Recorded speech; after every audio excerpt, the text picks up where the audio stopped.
today's session.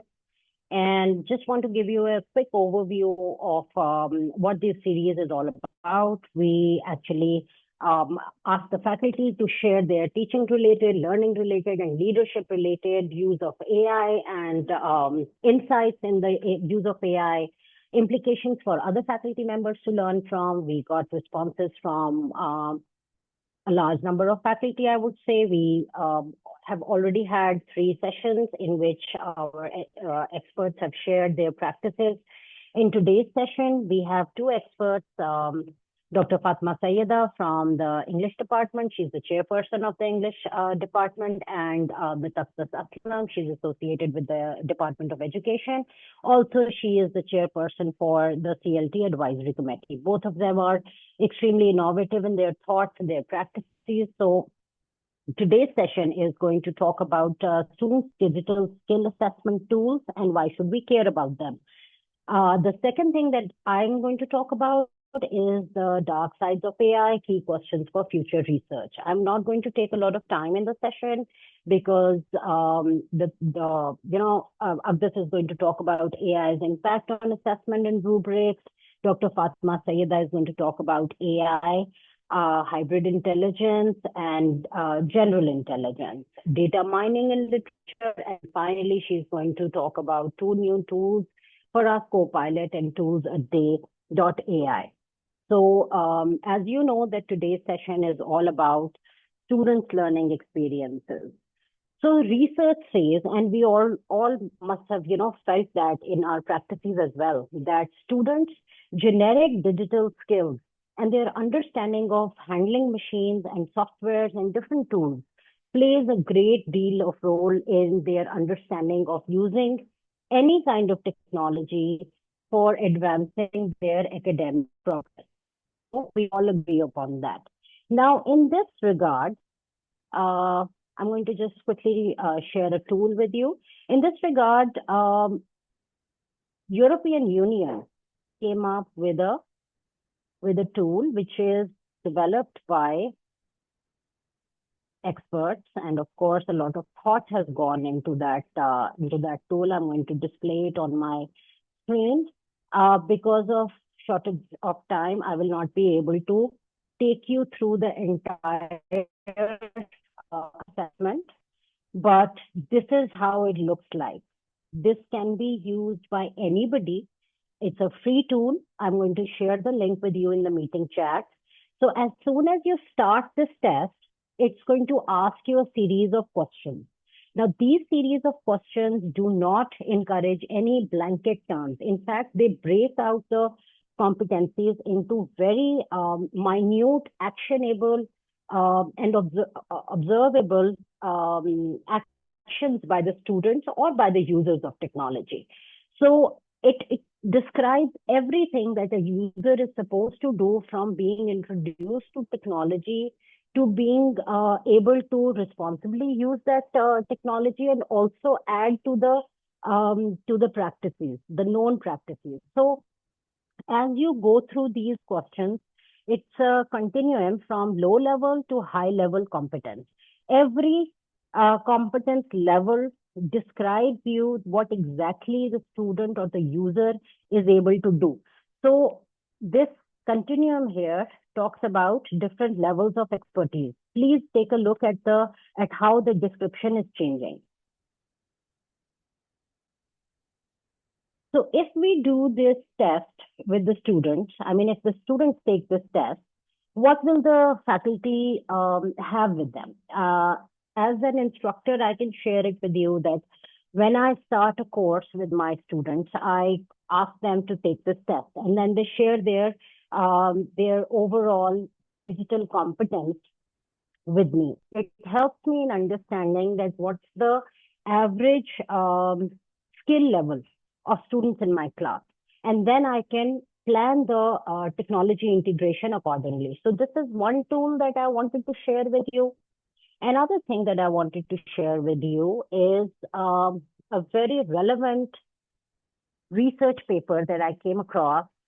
And I think that everybody in this meeting, and generally also, everyone who's teaching students should actually read it. Let me display it on my screen. Just give me a moment, please.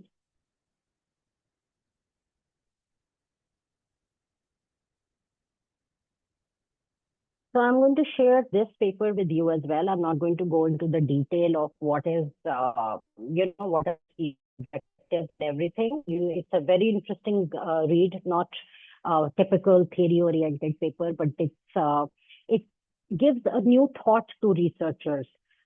It talks about what is responsible use of AI and how should we as instructors or people related to higher education should think responsibly about responsible use of AI. So there is a whole list of questions here. And on the other side, on the left-hand side, you can see that there are different principles which are correlated to the notion of responsible use of AI.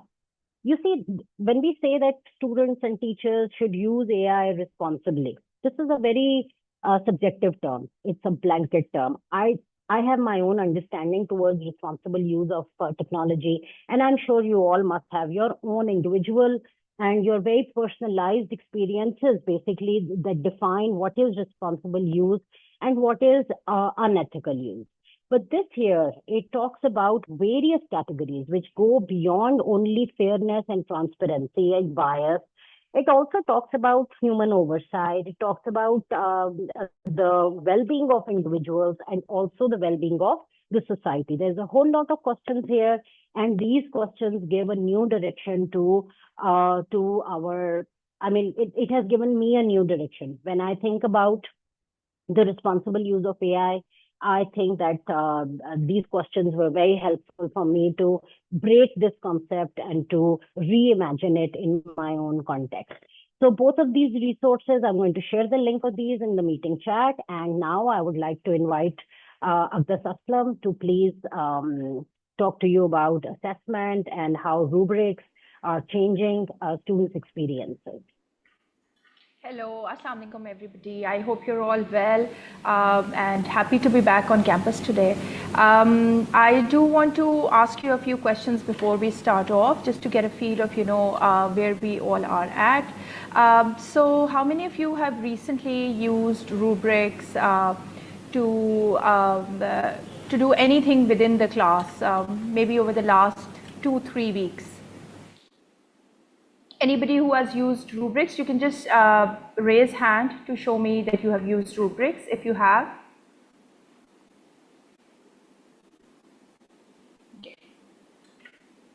Okay, one person, 2 people.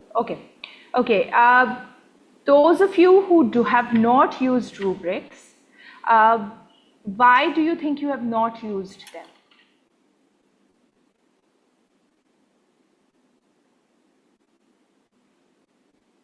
Why have you not used rubrics? You can unmute yourself or you can type a response in the chat.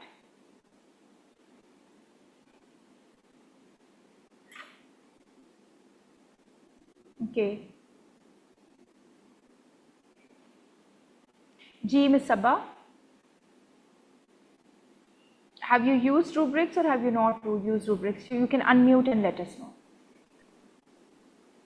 Okay, I have used rubrics. I use it for almost all the assessments that I take, whether it is the in-class participation or the assignments. So I tell them, like, for instance, I was just in the last week online lecture, I just told the students that for this question, 2 marks are set for the figure, 2 marks for setting up the integral, and 1 mark, 1.5 marks for the steps for the solution. And I just gave them like 5 to 10 minutes, and I just told them it's just a 5 minutes class, 5 marks, sorry, class activity. So you have to. So I use it for almost all the assessments, whether it is a quiz, it is an assignment, it is the class participation activity, because we have like for attendance and class participation, we have assigned 5% weightage. Okay. So to be present in the class, that is not only the requirement. So yes, rubrics are very important for all Thank you the so much. assessment that we conduct. Thank you. But what are the challenges? Why are people not using more rubrics more frequently? Would somebody like to respond to that? I mean, I think rubrics are hard to create. Uh, what about the rest of you? Do you feel that there is difficulty in creating the rubrics?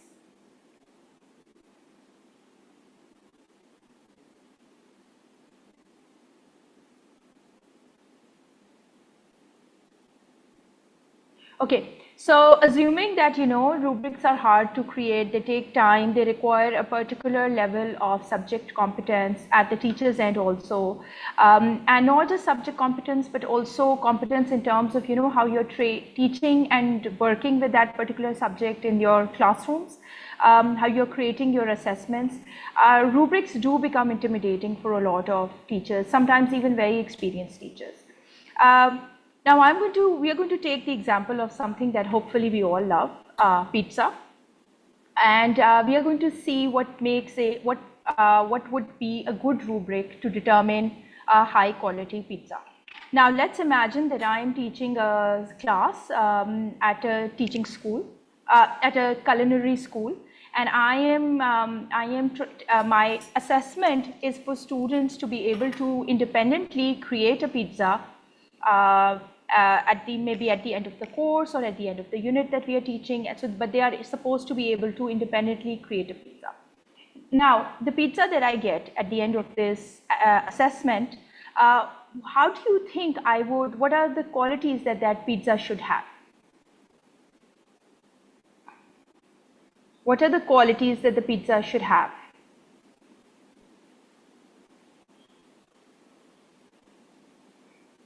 Okay, there needs to be some cheese pull. Thank you, Miss Nadia.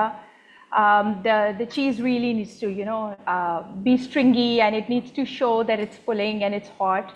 Okay, the basic ingredients, Ms. Zainiyat Fatma, crunchy crust probably, Abdul Jalil Khan, the taste and the quality. Sabah, you would have to elaborate on what quality means, but yes, we understand taste, right? Now, all of these things that you have mentioned, they are different characteristics through which you are going to judge whether the student has achieved the task that was set to do, right? Which was create a high quality pizza. And the fine nuances of it would be the criteria that we use in judging the quality of our students' learning and our students' progress. Okay, so the cheese pull, the ingredients, the choice of the ingredients, whether the crust is crunchy enough to sustain, the filling without getting soggy, whether the taste is good enough. You can have a beautiful looking pizza, but it may taste really, really bad, right? Maybe the salt is too much, maybe the tomato sauce is not right.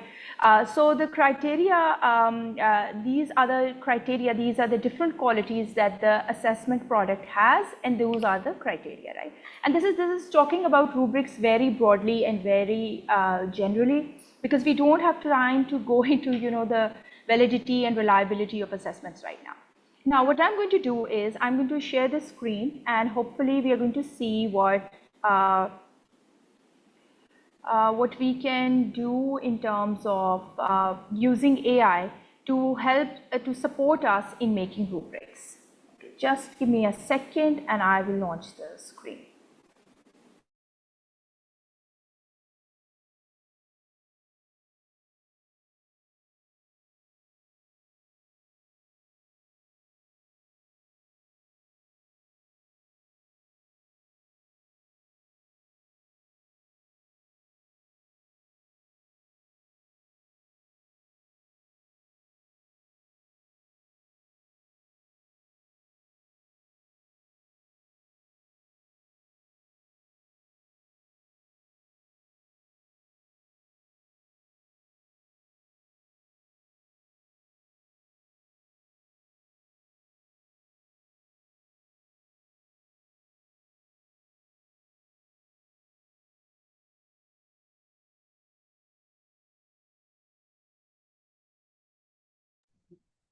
Miss Actress, you're mute.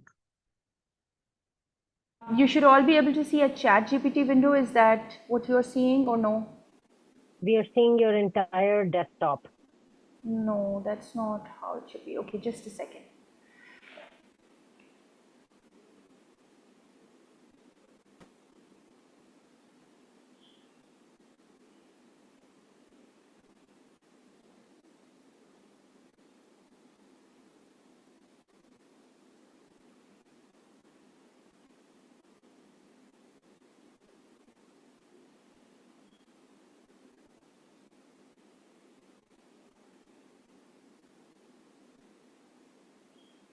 If you're sharing your entire screen, all you have to do is to go to the file or the window which you want to present.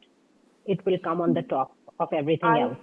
can't seem to, share the particular tab. Just let me try again once more. Sure. So what I'm going to do is I'm going to put in a prompt. I'm going to put in a prompt that's going to help me create a rubric for this assessment, right? I am teaching a culinary course for, let's say, university students. I want them to create an original pizza recipe as the terminal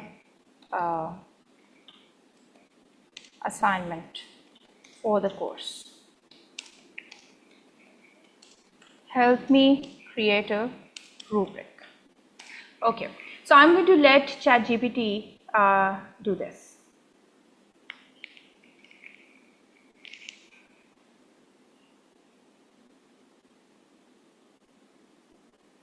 Now you can see that because I put in a criteria of original recipe, right, an original pizza recipe, originality and creativity take the first point within the rubric, right? And as I scroll down, we see things that we have already talked about. We see about flavor balance and ingredient choice. We see about the dough and the crust.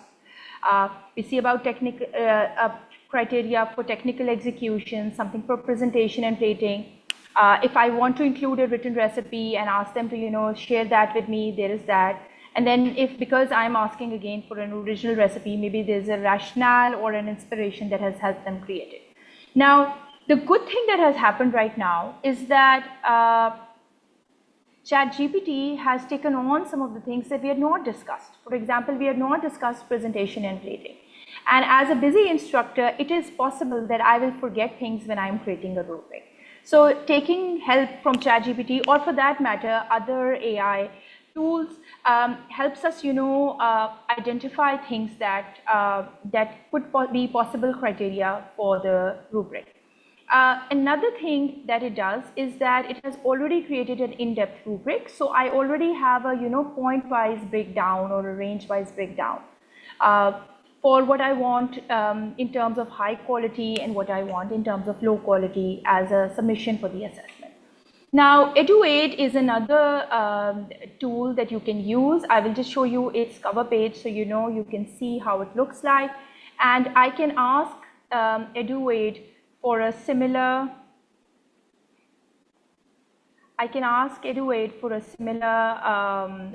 prompt and take it from there. Just a second. Okay. So Edu8 has some free tools, and if you take a look at these tools, we are not going to take a look at all of the tools, but we are going to focus on those that work for us in terms of assessment. So there is this bar on the top. It says planning, presenting, practice. These are the different areas in the generator which I can use. So I am going to take a look at assessments, and I am going to take a look at rubrics. And I am going to ask it to create a developmental rubric which has clear stages from emerging to advanced to see how it will take our pizza example further. Original pizza recipe for a culinary course.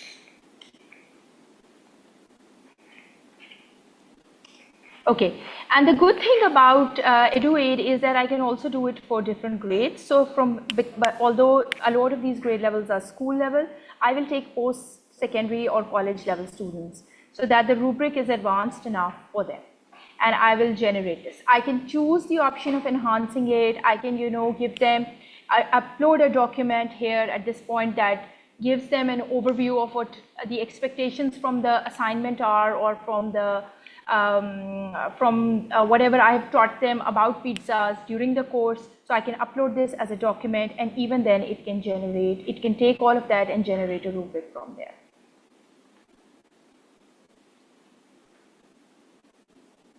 Again, you will see that the developmental stage criteria, again, talks about ingredients, techniques, presentation, and flavor. And then as we go on to proficiency, there is a clear, way of, there's a clearly a different level of mastery that is expected at the advanced level. So you can, copy paste this rubric, add scores to it according to your need, and use them from there.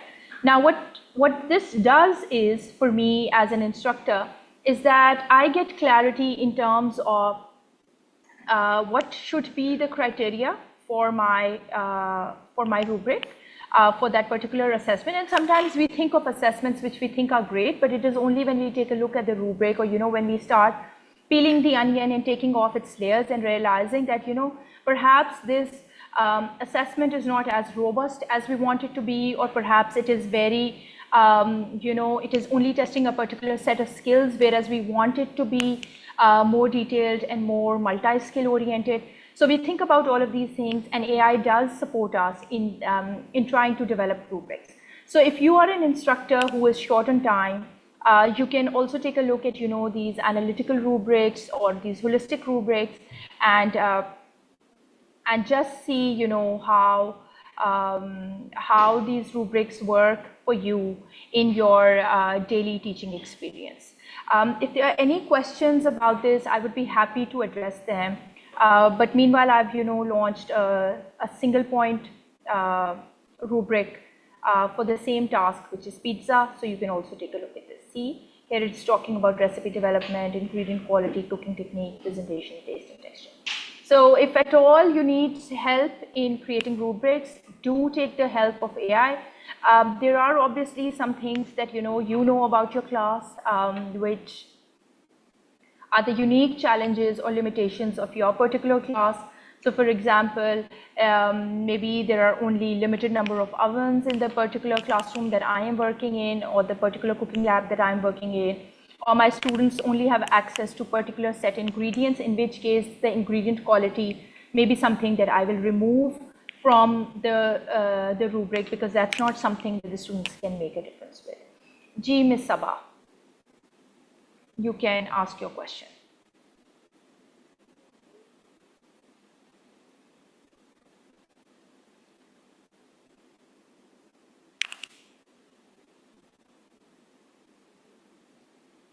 I think that was a mistake. So thank you so much of this. But I want to add to it that as she's saying that there are so many things that we know about our students, and that's where the context comes in.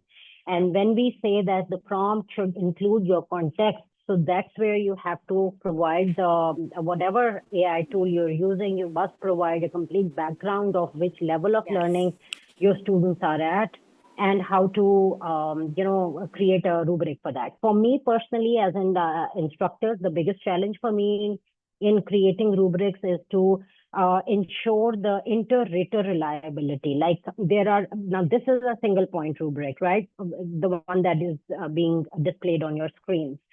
But when we want to create a continuum of good quality work compared with the bad quality work, or work that needs improvement, how do we ensure that we are covering the full range of competence? That's kind of tricky. And I think that another strategy to overcome, not to overcome, but to facilitate the AI tool with your context is to provide the complete instructions for the task for which you are creating the rubrics. That also helps a lot. Sometimes the AI tool also asks you questions, like the ChatGPT, my ChatGPT, it asks me questions if I want so-and-so thing to be included in something. So you see, it also responds and interacts with you when you share the context. So with that, extend thanks to Akhtar for taking out time and sharing her expertise with us, and moving on to our Most next welcome. expert, Dr. Fatima Sayeda. Thank you so much. So Dr. Fatima is going to talk about data mining strategies in literature. Yeah, welcome, Salam, Dr. Fatima. Please go ahead, share your presentation or resources that you want to share with us. All right. So, is it visible? Taking some time. It's visible, but if you could please enter the slideshow mode. Yes. Is it fine now? Great, perfect. All right. So, first of all, I would like to thank Dr. Mavish Raza for giving us this opportunity. We've been teaching, especially at the Department of English, we've been teaching digital approaches to literature, introduction to digital literary studies, and then we have one course in linguistics also. That is an introductory course for the undergrad students. But of course, um, the digital projects are not just confined to these courses. They are there, in the other courses as well. So I'll be talking about how, especially in the literary scholarship, we do use artificial intelligence, and what are those new intellectual horizons that we are exploring along with our students. So I'll skip the objectives. We all know that this is specifically to showcase the class activities, the kind of tools that we are using in our classrooms. But to sum up all of this, the purpose is basically, the main objective is to encourage the students to make an ethical, informed, and responsible use of AI. And they can make an informed use of AI only if they know all about it. So to start the discussion, I just want to give a very short introduction, because not all the participants are from literature. This quest for intellectualism and amplifying our intelligence, it has been there for quite some time. Scholars in artificial intelligence, they've been working 1960s, especially onwards, to reach this ultra intelligence or super intelligence. So there are certain subjects, subjects that actually involve a very different kind of faculty that they have to rely upon. All the subjects, actually, they need different faculties. So we as teachers, we need to make the students understand that it's okay to aspire to this ultra intelligence and super intelligence. But then the first step that artificial intelligence has to take is to reach the human level artificial intelligence, and then will come, the super intelligence.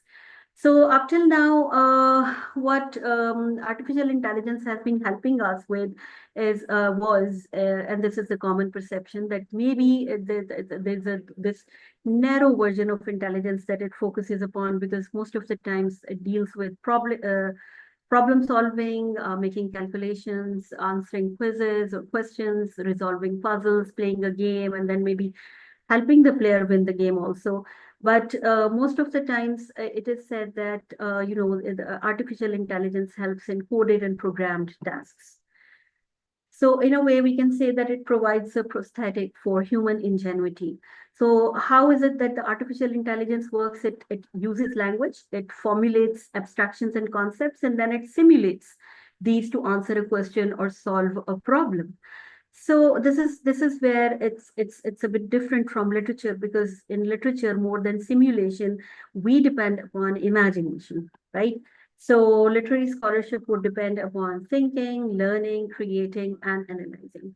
So the point here is that then how can we, the literary scholars, it's not just about literature, but also the other disciplines within humanities, which actually deal with the humanistic productions, just like the ones that I've just referred to. So how is it that we can seek assistance from artificial tools? I'll skip this slide because it involves a lot of discussion. But in brief, the literary field and the other fields within humanities, they encompass the emotional, social, situational, contextual, and other aspects that are somehow ignored in the quest of improving this general intelligence that we are talking about. So a literary text, it is usually polysemous.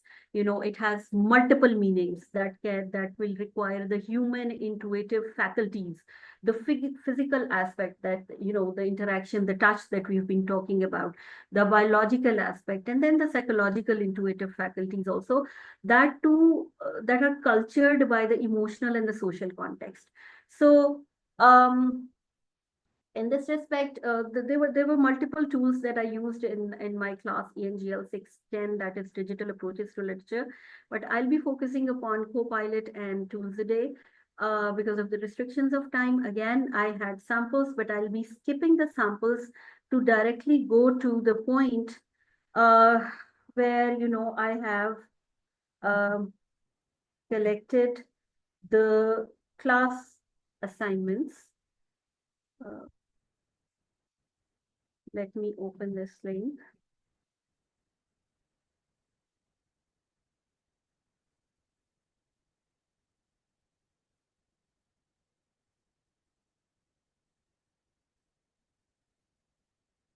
Right. So this is one Google site where I have collected all the projects that we did in the class 610.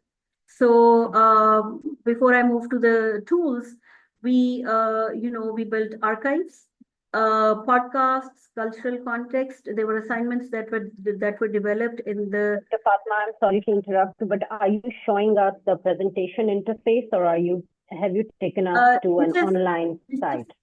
I'll be taking you to the tools, but this is just to showcase the class activities. These are the archives. These are the podcasts. And then by using Voyant, there were students who did text mining. And then now here is the first tool that we'll be using. Yes.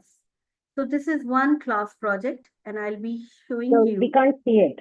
That's what I'm sharing with you. No, we can still see your presentation only. It's not visible. What you're showing us is not visible. Okay. Oh, sorry. Right. So let me go back to the. All right. So.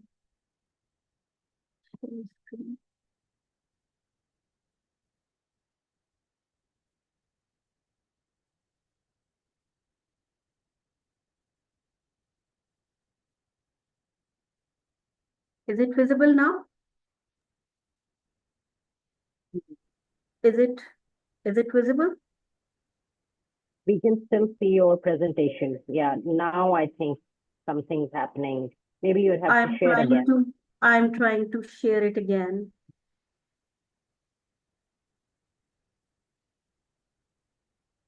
Is it visible now? Okay, thank you. Yes, it's visible. All right. All right. Thank you. So, so this is Copilot, and this is the interface.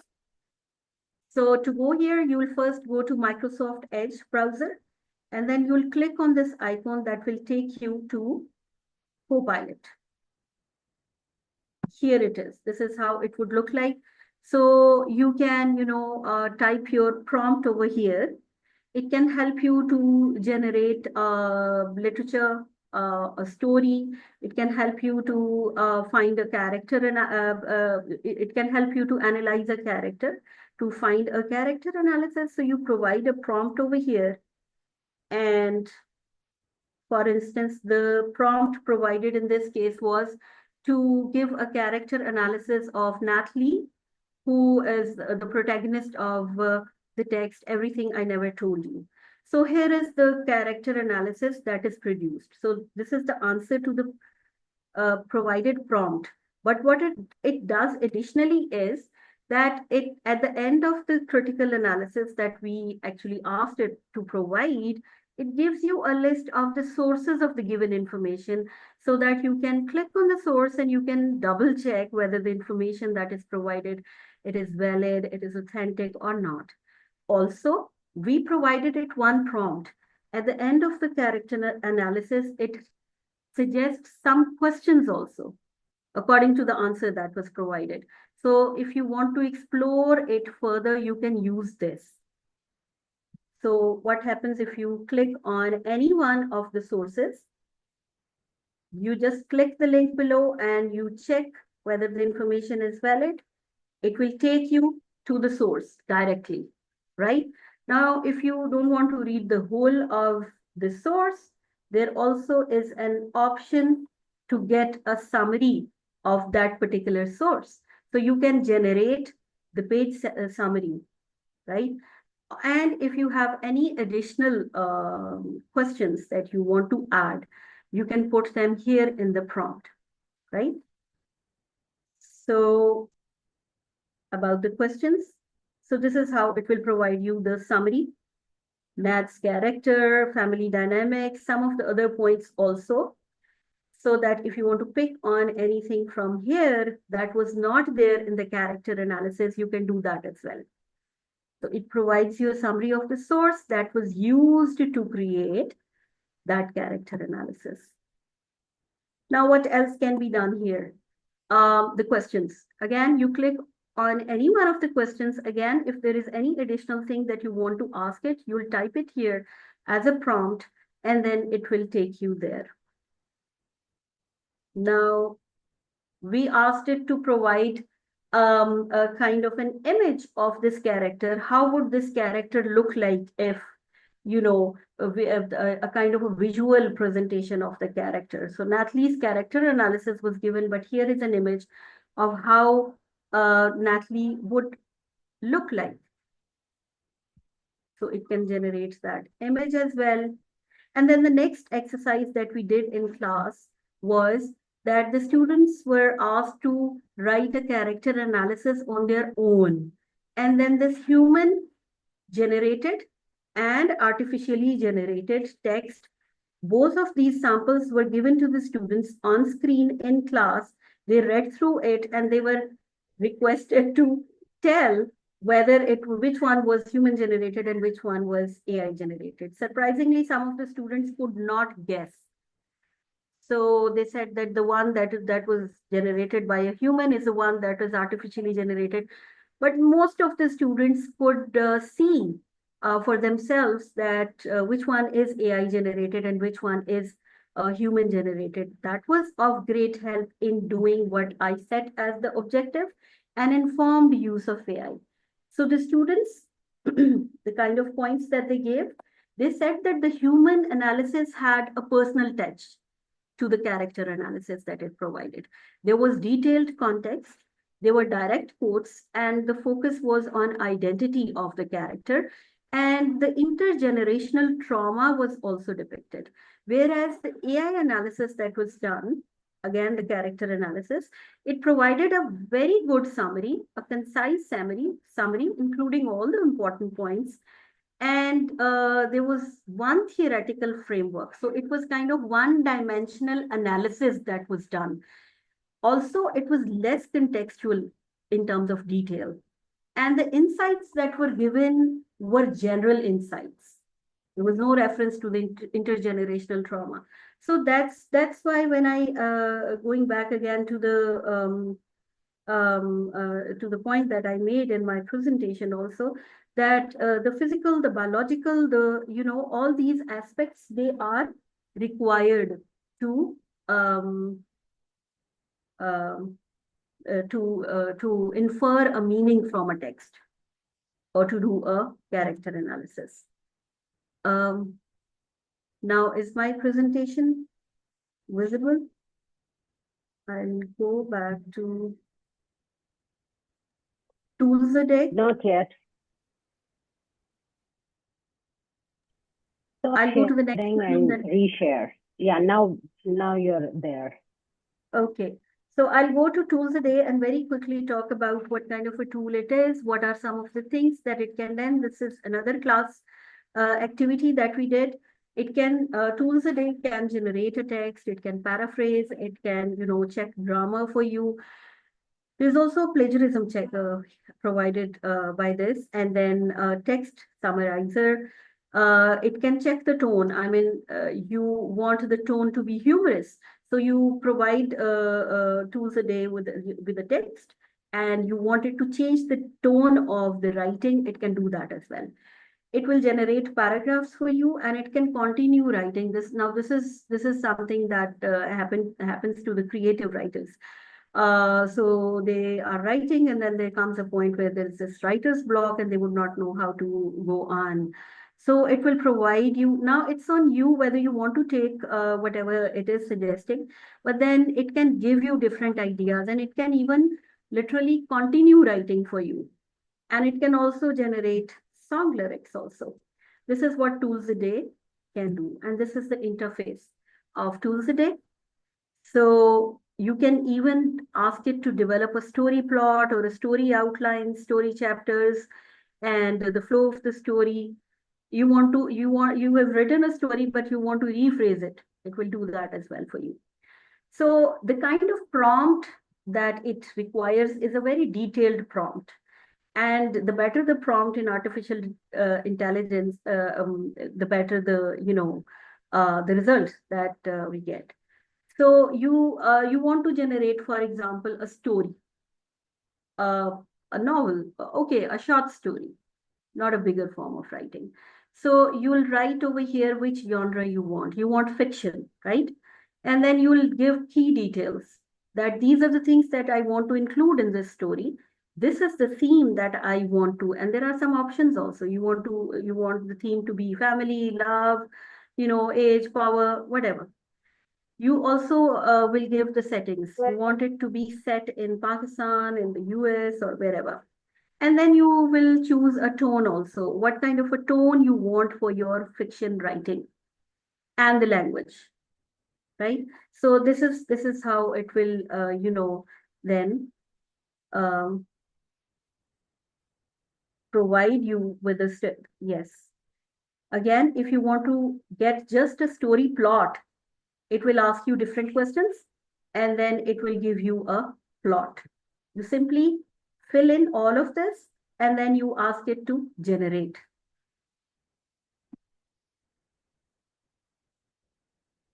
AI story generator, AI plot generator, and story idea. These are the different things that you can do here. And you can also create characters. So again, you will give a brief description of the kind of characters that you want to create.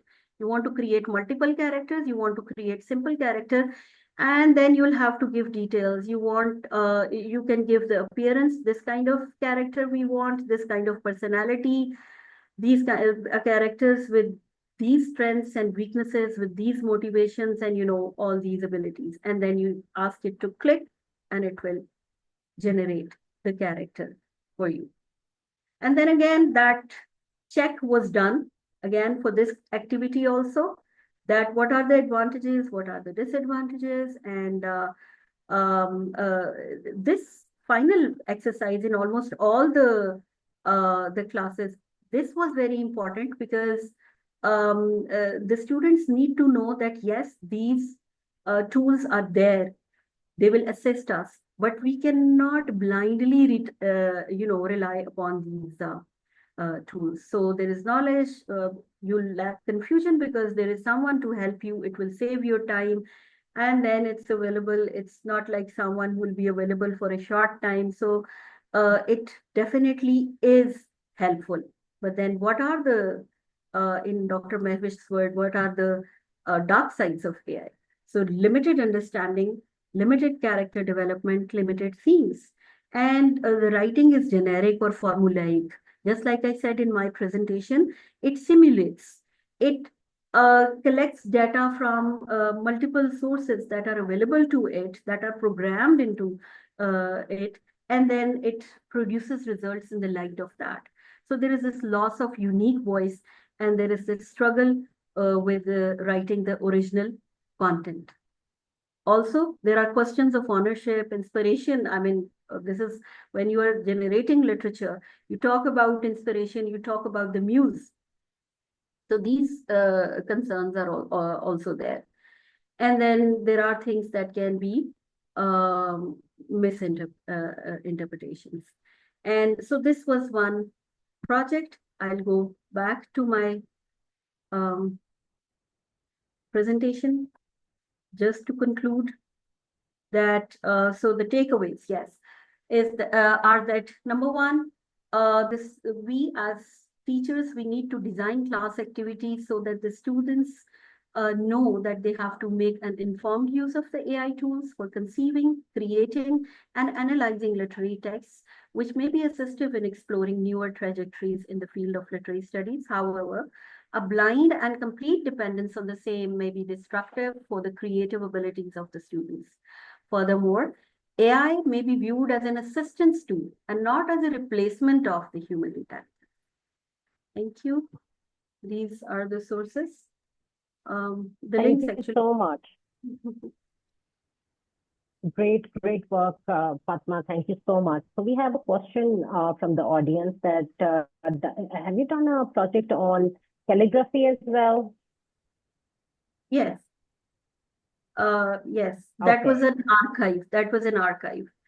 Because digital archives All right. were developed on the subjects that are, that need to be preserved. So one of the students came up with this idea that these calligraphic works, they need to be preserved. We need to develop an archive on that. So that's an archive. I can take you to Great my work. project if you have time. Sure, why not? We still have time, yes. Okay. So In the meanwhile, you guys can see these two questions on your screen. Please respond to them. And Dr. Fatma, you can carry on and show us more work. It's really interesting. yes. So this is the title of the project is Evolution of Islamic Calligraphy from Humans to AI. And yes.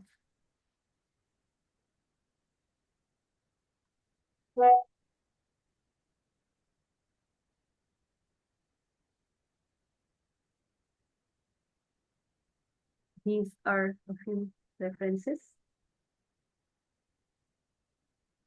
Great. So the students So have have brought you realized any, yeah, this so I was saying that have you calligraphy. realized any downsides of digital archiving?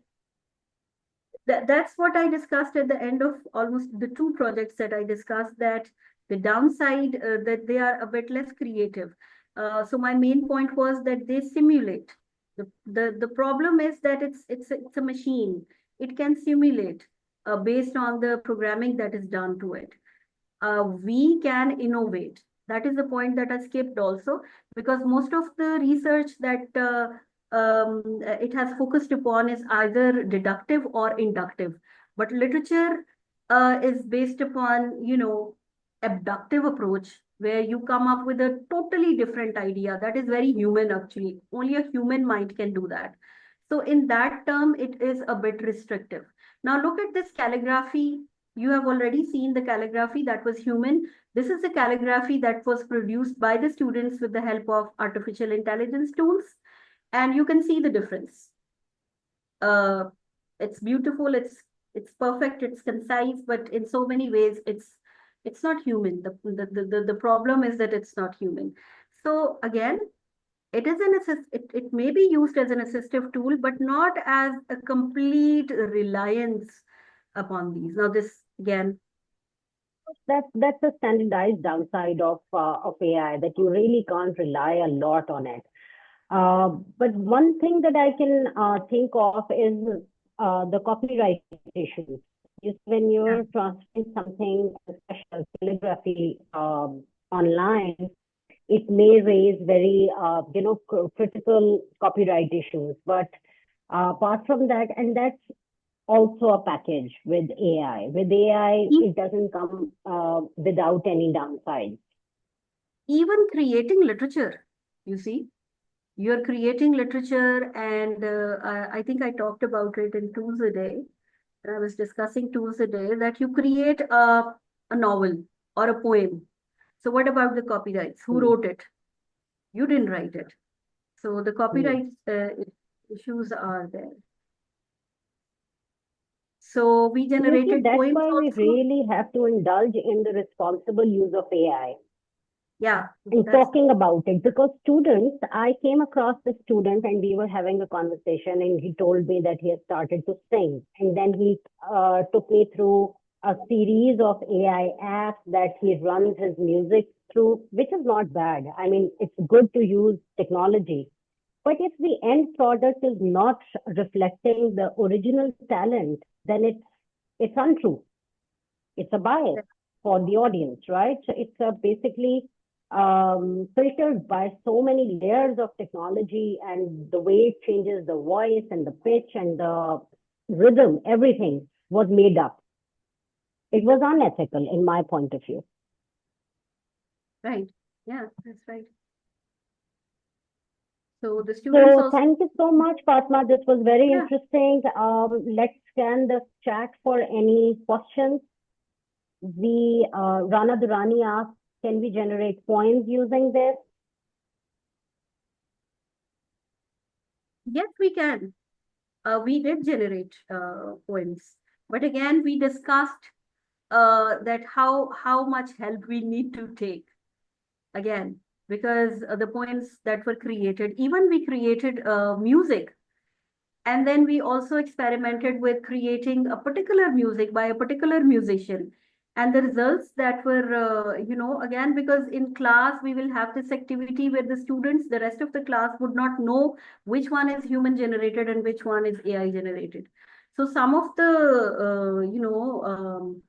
things that were generated by AI, they were very impressive in terms of music also. But then again, the students were able to somehow find some patterns. For example, when we created, when we generated actually some poems, there was one word that was repeatedly used in artificially generated poems: whispers, dancing. I mean, typical stereotypical expressions that would be used in poetry. And that's what AI would think that, okay, so put all these words in the poem, and that, poem would become all the more effective. So the moment you see a word whisper or dancing or something like this, the students would say, oh, this is AI generated. So it again, because it simulates, it works on patterns. It's just collecting things, bringing them together. And even if it's generating a new pattern, it's based on the patterns that already have existed somehow. But as a human, of course, you can think of a totally new thing, and you can, explore it. Yes. Thank you. It's a redundant version of Piaget's schemas in our brain, right? So these algorithms are also like schemas. They keep on building themselves, and with all the commands that we are giving, we are actually not thinking about which way the algorithm is growing in our context. One thing that I realized after talking to colleagues in the Amicol groups that we are leading, so we realized that they don't want to jump into the application of AI, because they are thinking very carefully about how their country is going to, structure the larger data set.